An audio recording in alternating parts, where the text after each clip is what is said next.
Hi guys! Sa araw na to, magluluto tayo ng halaan na may sabaw. Kaya umpisahan na natin guys, huwag na tayo magtagal. Ito yung mga pangunahing ingredients natin. Ito yung litos at isang kamatis at isang bawang at sibuyas. Siyempre, huwag kalimutan ng asin, paminta, at syempre ang halaan natin or clams. At ito din, wag natin kalimutan para mas masarap siya. Okay guys, umpisa na natin. Okay guys, mag-umpisa na tayo sa gagawin nating halaan. Okay, unahin natin pero medyo mainit muna siya. Natakot ako guys, natakot ako. Ito unahin natin.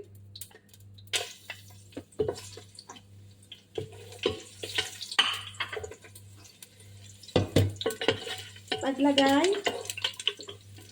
Tapos, isunod natin.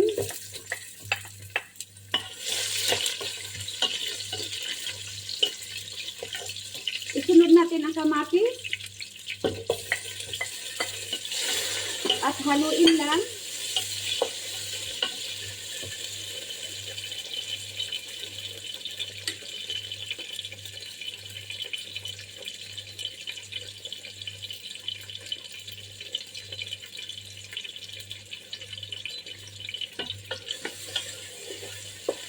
Pagkatapos guys, ilagay agad itong hinanda natin.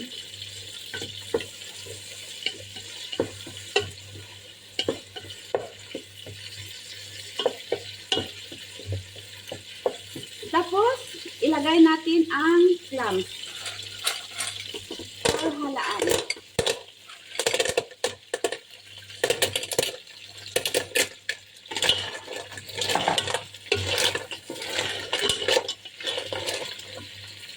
Lagyan na rin natin ng paminta.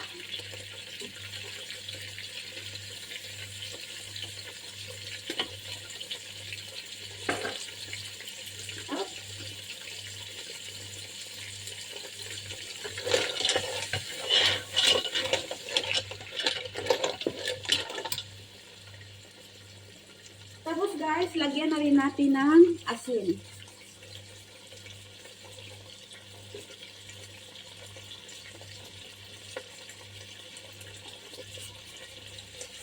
Daming asin guys.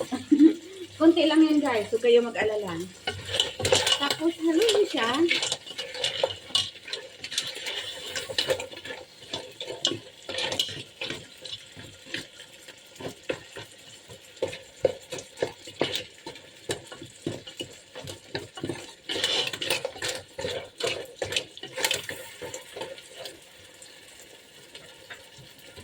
Pagkatapos guys, takpan natin sandali, mga siguro 2 minutes. Iwan natin siya sandali. Buksan na natin guys. At haluin ulit.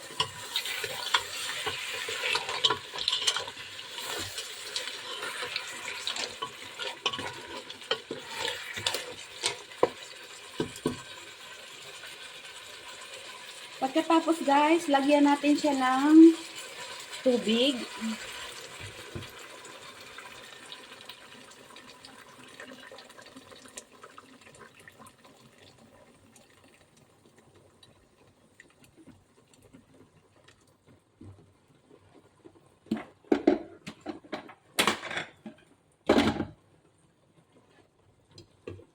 Tapos takpan ulit siya guys.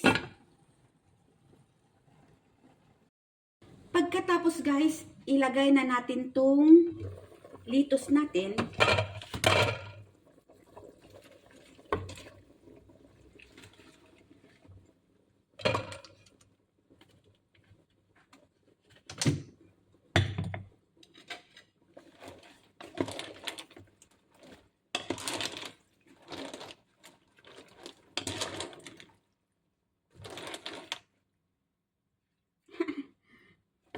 Minsan tingnan din yung lettuce guys kung ano ba, masyado bang mahaba.